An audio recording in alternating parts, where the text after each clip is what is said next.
PM Modi को Dominica राष्ट्रमंडल के सर्वोच्च सम्मान से नवाजा गया। डोमिनिका के राष्ट्रपति सिल्वेनी बर्टन ने डोमिनिका अवार्ड ऑफ ऑनर से नवाजा। पीएम मोदी ने गयाना में भारत कैरिकॉम शिखर सम्मेलन में हुए शामिल। आपसी रिश्तों की मजबूती के लिए 7 प्रस्ताव रखे। 3 देशों की यात्रा के अंतिम चरण में गयाना पहुंचे पीएम मोदी ने गयाना के साथ अपने रिश्तों को मजबूत करने पर जोर दिया। कहा, गयाना भारत की ऊर्जा सुरक्षा में महत्वपूर्ण भूमिका निभाएगा। पीएम मोदी ने कहा, दोनों देशों के बीच लंबे वक्त की साझेदारी के लिए एक रूपरेखा तैयार की जाएगी। दोनों देश सभी समस्याओं को आपसी बातचीत और डिप्लोमेसी से सुलझाने पर सहमत हैं। गयाना के राष्ट्रपति इरफान अली ने पीएम मोदी को वैश्विक नेताओं के बीच चैंपियन करार दिया। कहा, 56 साल बाद भारतीय पीएम की यात्रा दोनों देशों के रिश्तों को मजबूत करेगी। भारत और गयाना के बीच 5 अहम समझौतों पर दस्तखत हुए। रक्षा, व्यवहार, ऊर्जा, फार्मा और कृषि के क्षेत्र में सहयोग बढ़ाने पर सहमति बनी। पीएम मोदी ने गयाना के जॉर्ज टाउन में एक पेड़ मां के नाम मुहिम की शुरुआत की। राष्ट्रपति इरफान अली के साथ लगाया पौधा। महाराष्ट्र की 288 विधानसभा सीटों पर हुई 65.8% वोटिंग, जबकि झारखंड की 38 सीटों पर 68.45% मतदान हुआ। एग्जिट पोल्स में महाराष्ट्र में महायुति की सरकार बनने के आसार। मैट्रिज एग्जिट पोल के मुताबिक महायुति को 150 से 170 सीटें मिलने का अनुमान। वहीं एमवीए जीत सकती है 110 से 130 सीटें।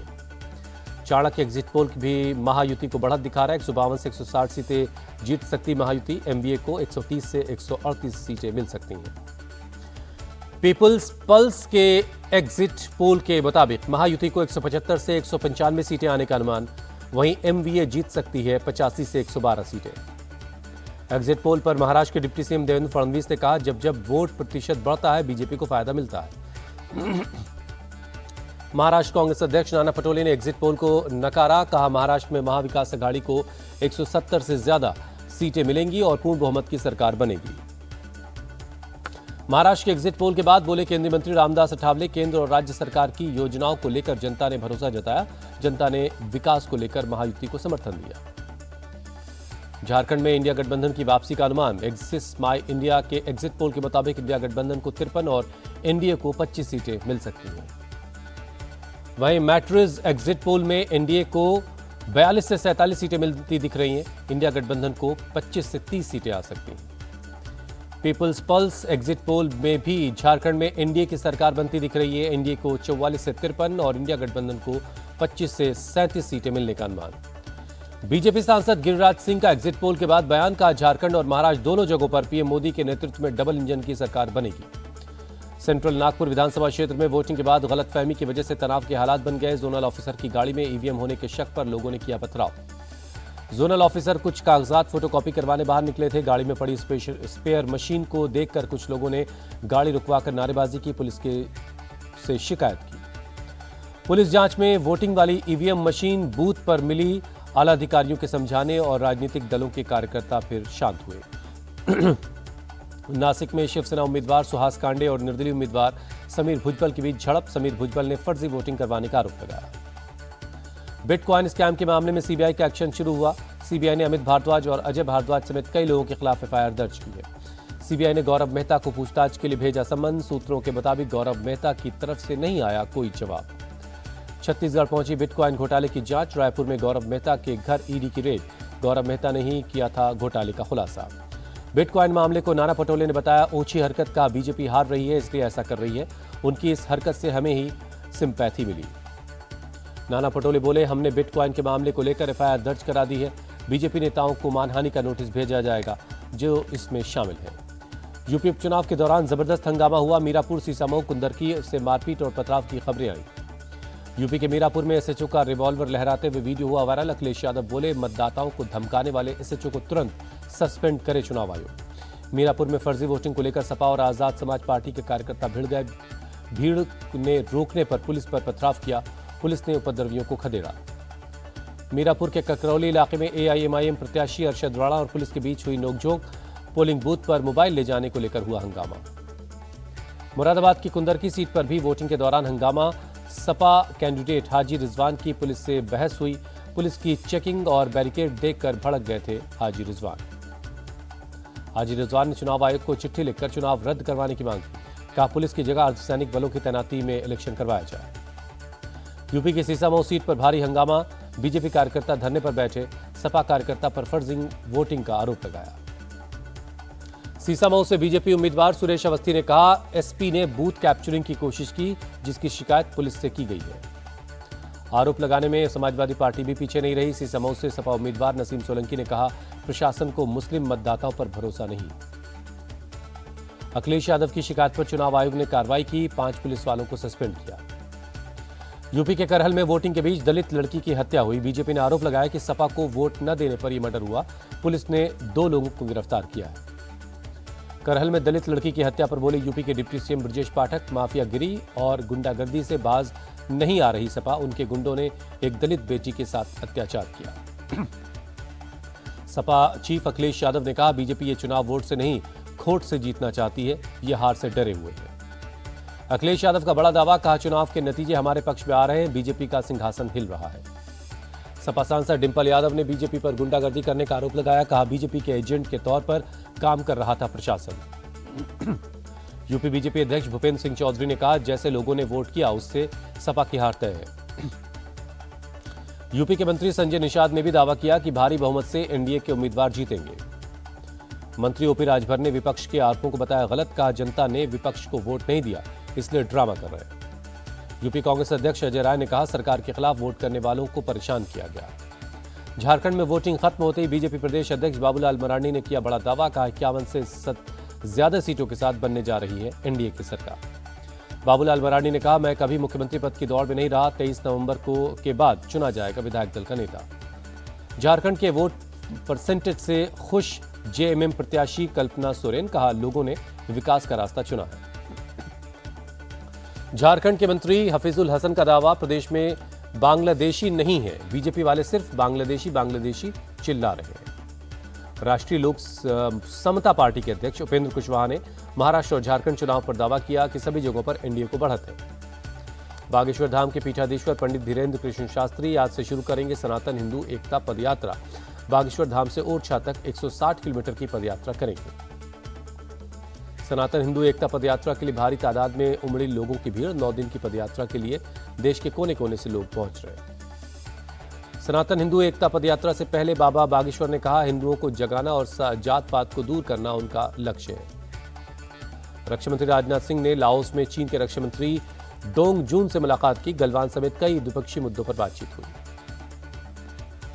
भारतीय सेना प्रमुख जनरल उपेंद्र द्विवेदी 5 दिनों के दौरे पर काठमांडू पहुंचे। भारत और नेपाल के बीच द्विपक्षीय रक्षा सहयोग को मजबूत करने पर फोकस रहा। केंद्रीय गृह मंत्री अमित शाह की 22 नवंबर को दिल्ली पुलिस के साथ बैठक, राजधानी में कानून व्यवस्था पर चर्चा करेंगे। गृहमंत्री अमित शाह से मिले छत्तीसगढ़ के सीएम विष्णुदेव साय, कहा नक्सली गतिविधियों को लेकर बातचीत हुई। दिल्ली के सीएम आवास में लगे गोल्ड प्लेटेड टॉयलेट सीट और वॉश बेसिन गायब हैं। दिल्ली के बीजेपी चीफ सचदेवा का सवाल, केजरीवाल बताएं दोनों सामान कहां गए। बीजेपी के कार्यकर्ता आज आप संयोजक अरविंद केजरीवाल के घर का करेंगे घेराव। सीएम आवास में मौजूद सामान का हिसाब किताब मांगेंगे। दिल्ली शराब घोटाले में मनी लॉन्ड्रिंग का मामला, पूर्व सीएम केजरीवाल ने दिल्ली हाईकोर्ट में याचिका दायर की, अपने खिलाफ चल रही कार्रवाई को रोकने की मांग। बंगाल पुलिस ने बंगाल बीजेपी चीफ सुकांत मजूमदार को हिरासत में लिया। हिंसा प्रभावित बेलडांगा जा रहे थे सुकांत मजूमदार। सुकांत की हिरासत में के खिलाफ बीजेपी कार्यकर्ताओं ने प्रदर्शन किया। पुलिस और ममता सरकार के खिलाफ नारेबाजी की। सुकांत मजूमदार ने जताई नाराजगी, कहा ममता राज में हिंदुओं की आवाज उठाना गुनाह हो गया है। 25 नवंबर को डूसू इलेक्शन में डाले गए वोटों की गिनती होगी। डूसू के चीफ इलेक्शन ऑफिसर ने दी जानकारी। उत्तराखंड के पिथौरागढ़ में सेना भर्ती के लिए यूपी से भारी संख्या में पहुंचे अभ्यर्थी। हजारों की तादाद में पहुंचने से चरमराई व्यवस्था, चारों तरफ दिख रही है युवाओं की भीड़। कैंडिडेट्स की भीड़ को देखते हुए भारी संख्या में पुलिस बल की तैनाती की गई। भर्ती में आए छात्रों की समस्याओं के समाधान की हो रही है कोशिश। राजस्थान के बाड़मेर में सिस्टम की लापरवाही ने छीन ली 4 साल की मासूम की जिंदगी। खुला छोड़े बोरवेल में खेलते खेलते गिर गया था एक 4 साल का बच्चा। पुलिस प्रशासन की टीम ने रेस्क्यू ऑपरेशन चलाया। कैमरे की मदद से लगातार बच्चे की मॉनिटरिंग हो रही है। रेस्क्यू के बाद बच्चे को बाहर निकाला गया, लेकिन तब तक बच्चा दम तोड़ चुका था। यूपी के बुलंदशहर में पुलिस और बदमाशों के बीच मुठभेड़। बदमाश 17 नवंबर को एक महिला से 20 लाख रुपए की ठगी कर हुआ था फरार। पुलिस ने बदमाश के पास से 20 लाख रुपए बरामद कर लिए हैं। पुलिस को देख बदमाश ने फायरिंग कर दी। पुलिस की फायरिंग में बदमाश जख्मी हुआ। बदमाश पर 2 दर्जन से ज्यादा केस दर्ज है। पुलिस ने बदमाश के पास से एक तमंचा, 2 कारतूस और एक स्कूटी बरामद की। यूपी के संभल में गौ तस्कर के साथ पुलिस की मुठभेड़। पुलिस की गोली से एक गौ तस्कर घायल हुआ, 2 फरार हो गए। गौकशी की खबर मिलने पर मौके पर पहुंची पुलिस तो गौ तस्करों ने फायरिंग कर दी। जवाबी कार्रवाई में एक बदमाश जख्मी हुआ। जम्मू कश्मीर के डोडा में सड़क हादसे में एक शख्स की मौत, 8 लोग जख्मी। घायलों को अस्पताल में भर्ती करवाया गया। घायलों में 2 की हालत गंभीर है। तेज रफ्तार की वजह से कार सड़क से नीचे गिर गई। हालांकि एक निर्माणाधीन बिल्डिंग में फंसने की वजह से नाले में गिरने से कार बच गई थी। पश्चिम बंगाल के सिलीगुड़ी में नॉर्थ बंगाल मेडिकल कॉलेज के छात्रों का प्रदर्शन। रैगिंग के आरोपी लड़कों का सस्पेंशन रद्द करवाने का आदेश को लेकर नाराजगी जताई। राज्य सरकार पर आरोप लगाया। कैश फॉर वोट के मामले में ईडी ने एक शख्स को गिरफ्तार किया। अहमदाबाद एयरपोर्ट से दुबई भागने की फिराक में था। दिल्ली हाईकोर्ट ने चाइनीज फोन वीवो से जुड़े मनी लॉन्ड्रिंग के मामले में लावा इंडिया के पूर्व एमडी हरि ओम राय को जमानत दे दी। तमिलनाडु के कड्डूर में हादसा, तेज हवाओं की वजह से बाइक सवार युवक पर बिल बोर्ड गिरा, युवक जख्मी हो गया है। तमिलनाडु के कृष्णागिरी में कोर्ट परिसर में वकील पर चाकू से हमला, गंभीर रूप से वकील जख्मी है, अस्पताल में भर्ती करवाया गया। आरोपी ने कोर्ट में किया सरेंडर। बढ़ते वायु प्रदूषण की वजह से दिल्ली सरकार का फैसला, 50% कर्मचारी घर से काम करेंगे। केंद्रीय नागरिक उड्डयन मंत्री राममोहन नायडू ने हाई लेवल मीटिंग की। कोहरे में उड़ानों के संचालन सुनिश्चित करने की तैयारी की समीक्षा की। सीबीएसई के 10वीं और 12वीं के बोर्ड एग्जाम 15 फरवरी से शुरू होंगे। 10वीं की बोर्ड परीक्षा 18 मार्च तक होगी, जबकि 12वीं के एग्जाम 4 अप्रैल तक चलेंगे। दिल्ली के सीएम आतिशी ने सरकारी सोलर पोर्टल को लॉन्च किया। कहा 2026 तक 25% बिजली रिन्यूएबल एनर्जी से प्राप्त करने का लक्ष्य है। बीजेपी नेता अमित मालवीय ने दिल्ली सरकार के सोलर पोर्टल लॉन्च पर किया ट्वीट। लिखा, यह केंद्र सरकार की योजना है जिसे दिल्ली सरकार अब लागू कर रही है। केंद्रीय मंत्री जी किशन रेड्डी ने तिरुपति बालाजी मंदिर में पूजा की। तिरुमाला तिरुपति देवस्थानम के फैसले को सही बताया। टीटीडी राज्य सरकार से मांग करेगी बालाजी मंदिर में काम करने वाले गैर हिंदू कर्मचारियों को अपने किसी विभाग में काम दें या कर्मचारी वीआरएस लें। भारत की बेटियों का धमाल, बिहार के राजगीर में आयोजित महिला हॉकी एशियन चैंपियंस ट्रॉफी के फाइनल में चीन को 1-0 से हराया। बिहार सरकार भारतीय महिला हॉकी टीम के हर खिलाड़ी और कोच को 10 लाख रुपए का इनाम देगी, सीएम नीतीश कुमार ने किया ऐलान। हॉकी इंडिया ने विजेता खिलाड़ियों के लिए 3-3 लाख का ऐलान किया है। हर एक सहयोगी स्टाफ को भी 1.5 लाख रुपए का इनाम दिया जाएगा।